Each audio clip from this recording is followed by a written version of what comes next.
po ay dadako po tayo sa ating pinakasentro ng gawain natin sa umagang ito.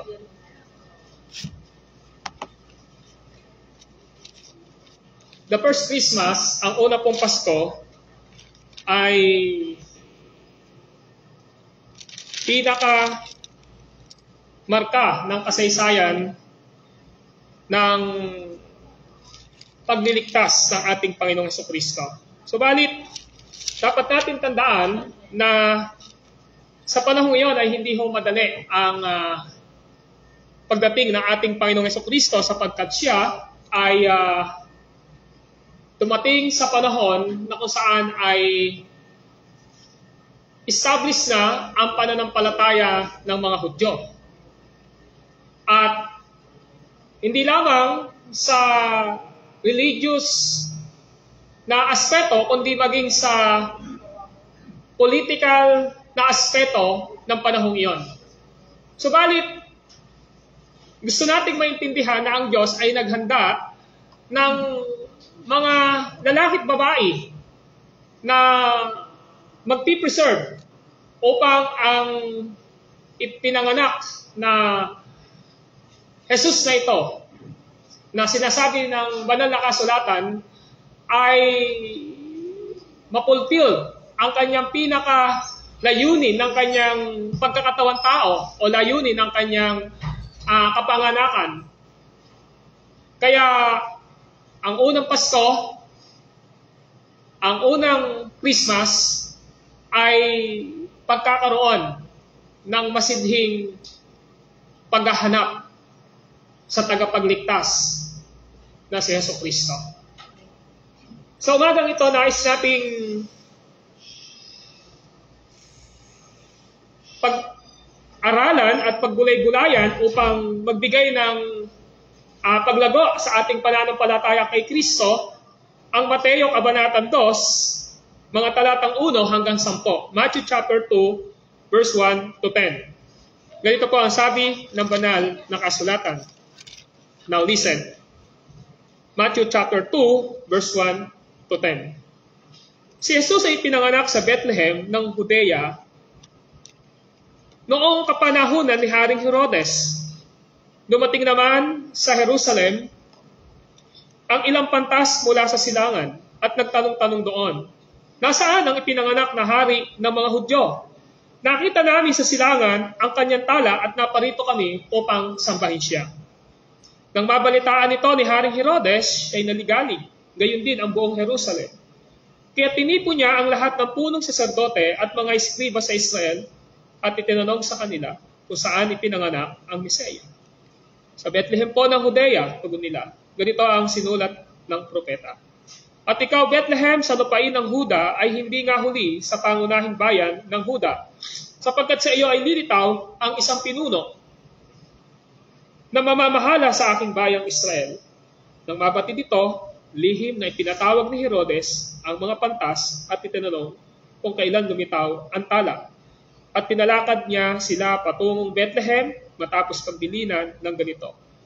Umayo kayo at inyong hanaping mabuti ang sanggol.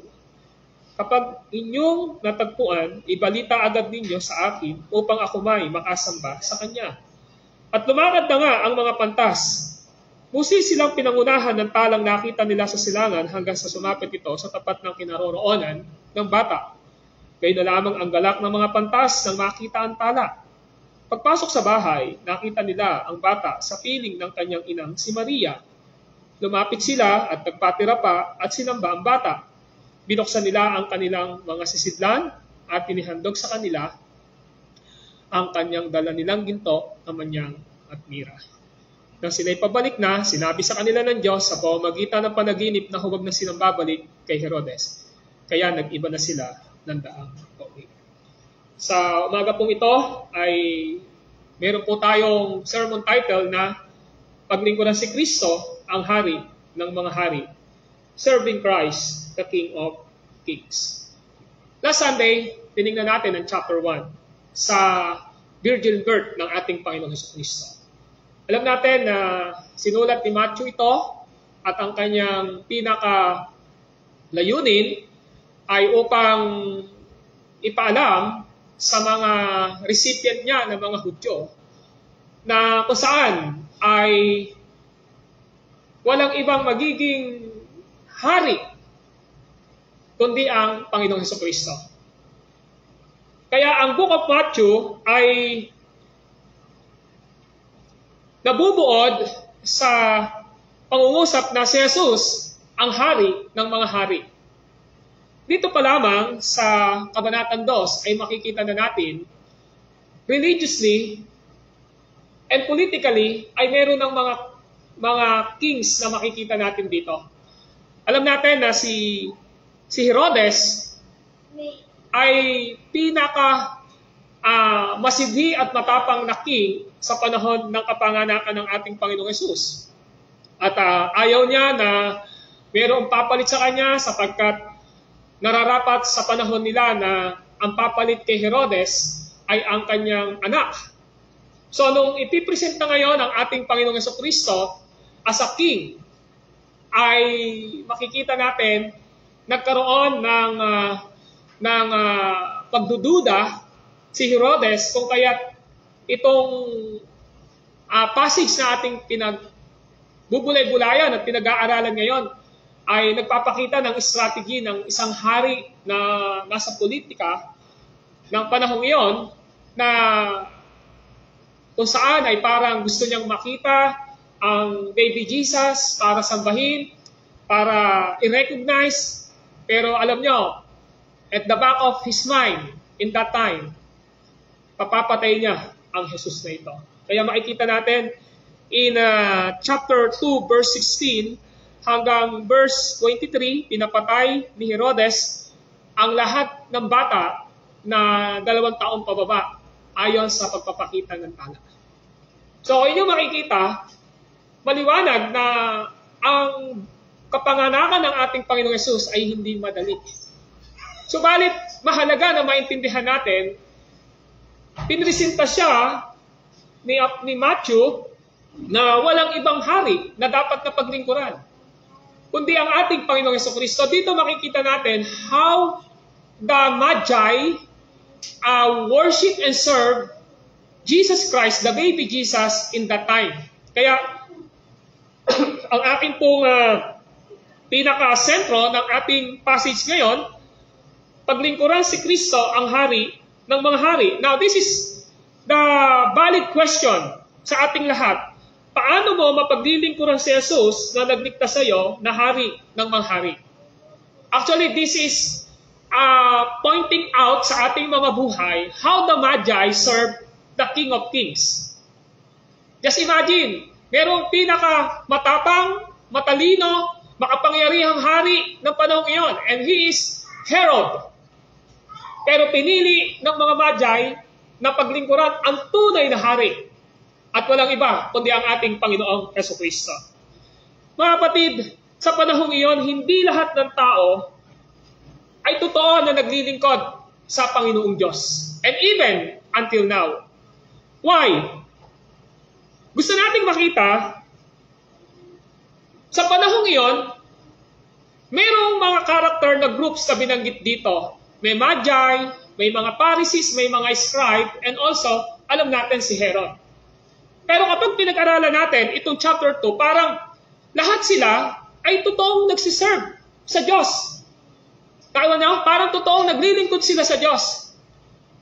Pero makikita ngayon natin dito, sino talaga ang totoong nag-serve o naglingkod sa Diyos? Hindi si Herod, hindi ang mga eskriba, hindi ang mga pariseyo, hindi ang mga taong kasama ng ating Panginoong Hesus sa panahong iyon, kundi ang mga Magi, kundi ang mga pantas na ito ang naglingkod sa ating Panginoong Hesukristo. Mga kapatid, sa verse 1 to 7, mapakaliwanag na makikita natin dito na itong nasa verse 1 to 7, lahat ng pinakita rito ay mga character, mga tauhan na nagpapakita na tila parang nagsiserve sila sa ating Panginoong Hesukristo sa King. But the truth is, hindi po. There is one powerful man na hari ng Israel noong panahong iyon, at ang pangalan po niya ay si Herod. na kung saan ay instrumento ni Satanas upang hadlangan ang plano ng Diyos sa pagtubos sa bansang Israel sa mga makasalanan hanggang sa dulo ng daigdig, hanggang sa katapusan ng mundong ito. Now, ngayon makikita natin na sa ating pag-aaral in our present age, the best and biblical way to serve Jesus is serving Jesus Christ with sacrifice. Serving Jesus Christ with sacrifices. Kailangan nating paglingkuran ang ating Panginoong Jesucristo na kaakibat ang mga pagsasakripisyo na kinakaharap at pwede nating kaharapin. Now, gusto ko ipakita muna sa inyo rito na ang kinakatawan ni Herod sa panahong iyon, that is typology of the worldly system ng panahong iyon. Mapaka-deceiver ni King Herod noong time na yon. Why? Kasi nga, makikita natin parang gusto niya talagang i-recognize at paglingkuran si Jesus as a king eh. At makikita naman natin, itong mga magi na ito, this is the typology of a true church in our present age. Now, sabi ko kanina, the best biblical way to serve Jesus Christ is, number 1, serving Jesus Christ with sacrifices. Yan yung makikita natin in verse 1 to 10. Ang linaw po na sinasabi rito. Subalit, hindi ko na po nais na basahin pa sapagkat nabasa natin ito dahil mamaya-maya ay i-explain ko po yung mga mahalagang words na binanggit dito sa banal na kasulatan. Subalit, gusto ko muna po na sumitas ng isang quotation patungkol sa isa sa pastor na isa sa nirirespeto ko, si J.C. Ryle, sa kanyang expository thought on New Testament sa page 12. Sabi niya ay ito: ang mga pagkilos ng mga matatalinong lalaki ay nagsasalarawan sa kabanatang ito ng isang paghahalimbawa sa espiritual na kasipagan. Yung mga wise men daw ay masisipag na lalaki. Okay? Yung mga maaari nilang maging kaguluhan na mararanasan nila sa kanilang pagbalakbay mula sa kanilang tahanan upang hanapin ang baby Jesus na ito ay hindi madali. Napakaraming pagod, mahabang milya ang kanilang paglalakbay. Ang kapaguran sa panahong iyon ay hindi maikukumpara sa kapanahunan natin ngayon, na kung saan sa pagbabiyahe ay mapaka-comfortable, samantalang sa panahon nila ay napakahirap sa pamamagitan lamang po ng paglalakad. Yung pong kanilang mga panganib na pwedeng ma-encounter nila sa kanilang paghahanap sa baby Jesus nito ay napakahirap. Subalit walang anuman ang nakahadlang sa kanila upang hanapin nila ang Jesus na ito.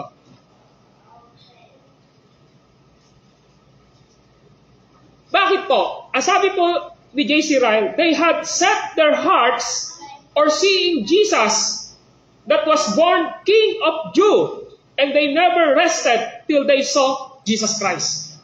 So sabi ni J.C. Ryle ay ito: ang kanilang mga puso ay itinuon nila saan? Sa pagnanais na makita si Jesus, na kung saan ay ipinanganak na hari ng mga Hudyo, at hindi sila titigil hanggat hindi nila nakikita ang Jesus na ito. So kung inyo makikita, in chapter 2, nakita na natin yung glimpse o yung pinapakita na sa atin ngayon, yung pinaka-thoughts, yung pinaka-paliwanag, na ang pinapakita rito, of course, ang ating Panginoong Jesucristo. And then secondly, kung paano nag-desire sa kanilang puso ang mga magi upang hanapin ang baby Jesus ng panahong iyon. Now, as they were served Jesus in that time, nasa puso ng mga magi na ito na ang awa at tulong ng Diyos ay nasa kanila. Ang awa at tulong ng Diyos ay nasa kanila. Sa ganun din kaparaanan, kung nais nating mapaglingkuran ang ating Panginoong Jesucristo, ang Panginoong Diyos ay laging bukas ang kanyang awa at tulong sa atin upang mapaglingkuran natin siya. Now, let us study first. Number 1 question, sino ang mga mago o pantas na ito? Are they 3? Sila po ba ay 3? Katulad ng nasa isipan natin na 3 haring nagsidalaw, di ba? May 3 haring nagsidalaw. At ang bawat isa ay nagsipaghandog ng tanging alay. Yun yung nasa isip natin. Merong 3 kings na peace, di ba? By January, that coming January. Sino ang mga mago at pantas na ito? Now, ang sabi ng verse 1, sila ay mula sa silangan. Nakita niyo sa verse 1? Sila ay mula sa silangan. Dumating naman sa Jerusalem ang ilang pantas mula sa silangan. Pag tinignan natin, parang, ano ba ibig sabihin nito? Parang hindi naman siya mahalaga. Now, mahalaga po ito. Yung word na, yung phrases na mula sa silangan. Sa verse 1. Mula sa silangan. Now, itong mga magi na ito, pantas na ito, pag tinignan natin sa Greek, ang mababasa natin ay magos o magoy. Magos o magoy. Ang Greek word po ay wala pong sapat na katumbas upang ipaliwanag at isalin ang salitang magos at saka magoy. Hindi ho, ala hong makita, hindi ho, walang angkop. Ano ba ibig sabihin ng magos at saka magoy? Wala ho eh. Sapagkat ito ay isang simpleng pangalan ng isang tiyak na tribo ng mga tao. The Magi is a certain tribe of people. Tribe people po sila. Mga tribe people po sila. Para mas maintindihan ko, kinonsulta ko si Pastor John MacArthur sa kanyang sermon noong 1978, February 5, 1978, sa kanyang title na Who Were the Wise Men? Sino ang mga matatalinong lalaking ito? And ito ang kanyang sabi. The Magi were priestly line, priestly tribe of people from among the Medes. This very ancient and large people, they were very skilled in astronomy and astrology. This was a very great preoccupation with them. Their interest in astronomy and astrology was only part of their involvement. They are called, in a sense, but believe one God, punishment, coming of the Savior. So, medyo tagalogin natin ng konti. Sana maiangkop ko. Ang mga Magi ay mga pari na galing na nakalinya. Mga line sila. Ibig sabihin, genealogy nila, galing sila sa lahi ng mga pari. Sila ay mga paring tribo, priestly tribe, ng mga tao na nandoon sa Medes. Yung Medes lugar po.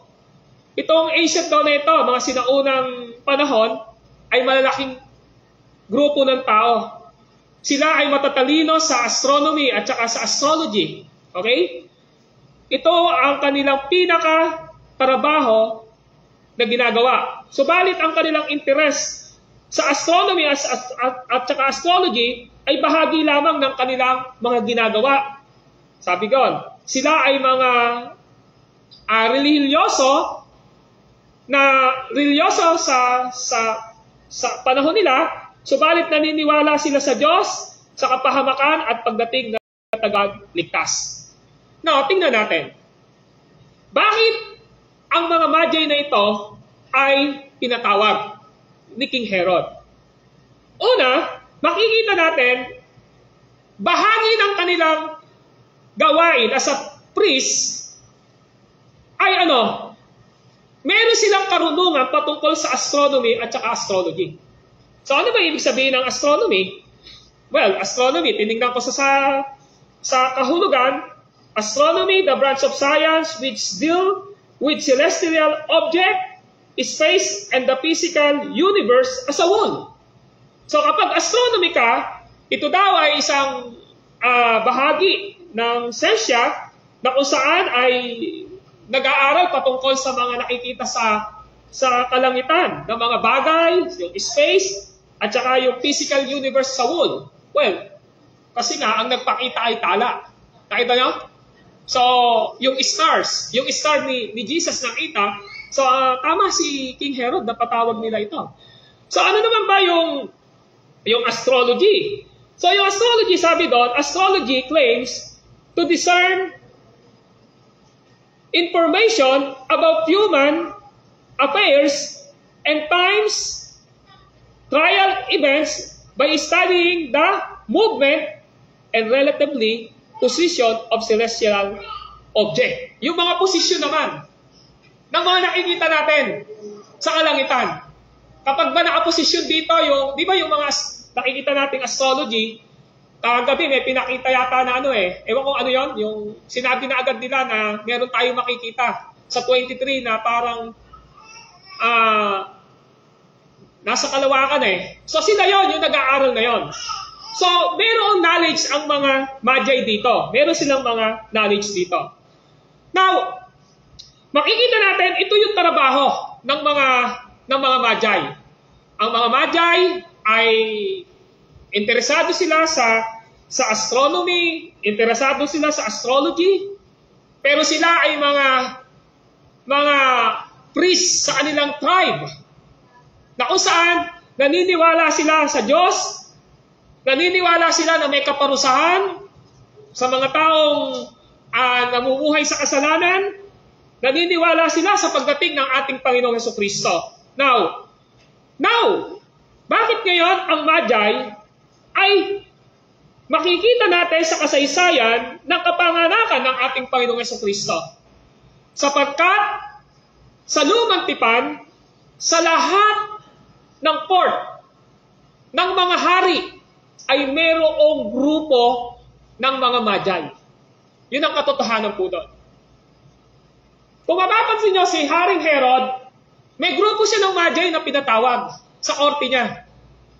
Sa Lumang Tipan, in the book of Daniel, mayroong pong kinukomisyon ng mga Magi upang tumulong palagi sa hari na magpaliwanag ng mga bagay na dumarating sa kapaligiran nila. At ito ay nagpapakita na kung saan, halimbawa, the court of king, in the time of Daniel, there are Magi.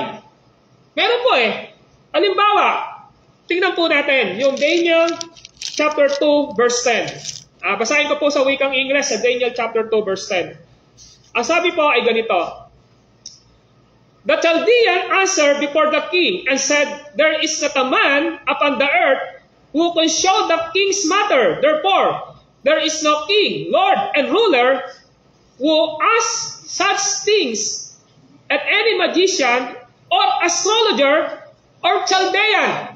Alam niyo po, si Artaxerxes ay nagkaroon po ng panaginip noong panahong iyon.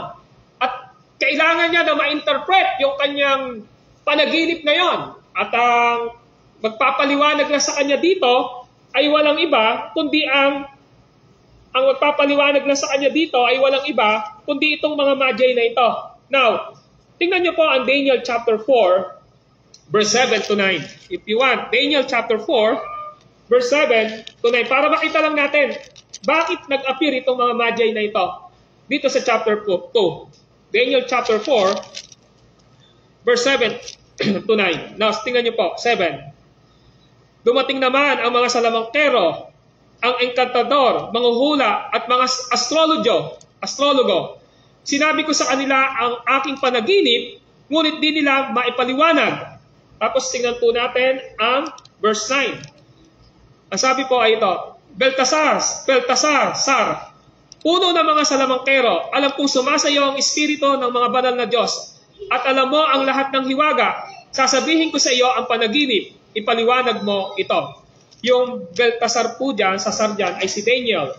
Tapos tingnan nyo po ang chapter 5, verse 7. chapter 5, verse 7 ng Daniel. Daniel chapter 5, verse 7.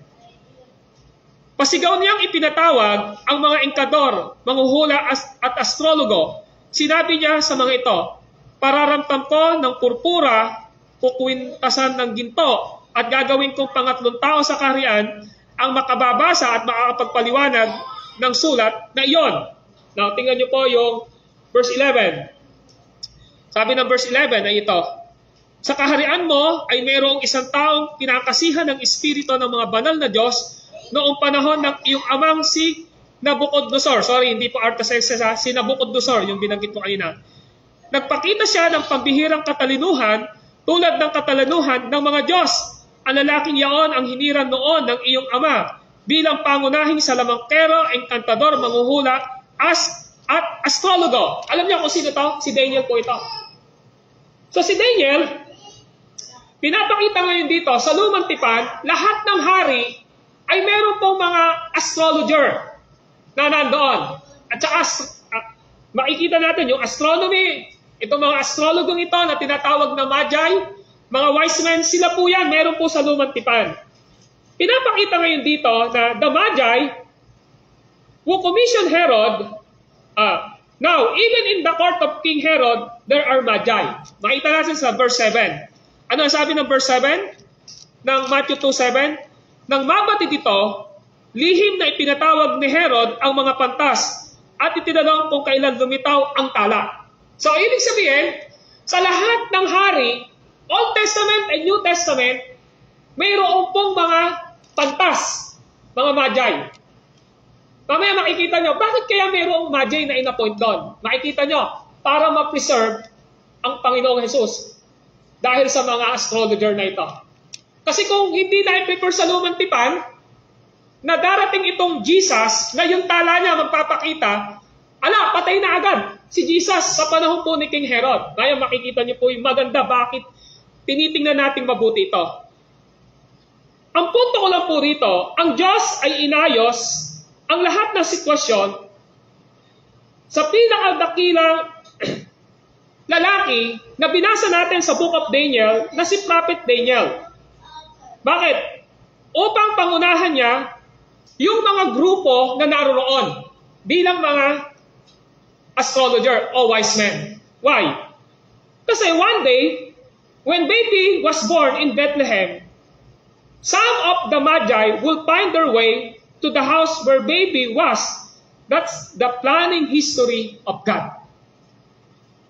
Ibig sabihin, sana maintindihan nyo, kung bakit mayroong mga magi sa court ni Herod na pinatawag niya, ay upang ma-preserve ang life o buhay ni Jesus. Sa totoo, sila ho yung unang kinumisyon para maghanap. Pero makikita natin, hindi sila sumunod kay Herod. Hindi sila sumunod kay Herod Kaya mapapansin natin, sa verse 16 ng chapter 2, tingnan nyo, ng Mateo, galit na galit si Herodes nang malamang siya'y napaglalangan ng mga pantas. Ang ibig sabihin pala, in Old Testament, bakit may mga pantas?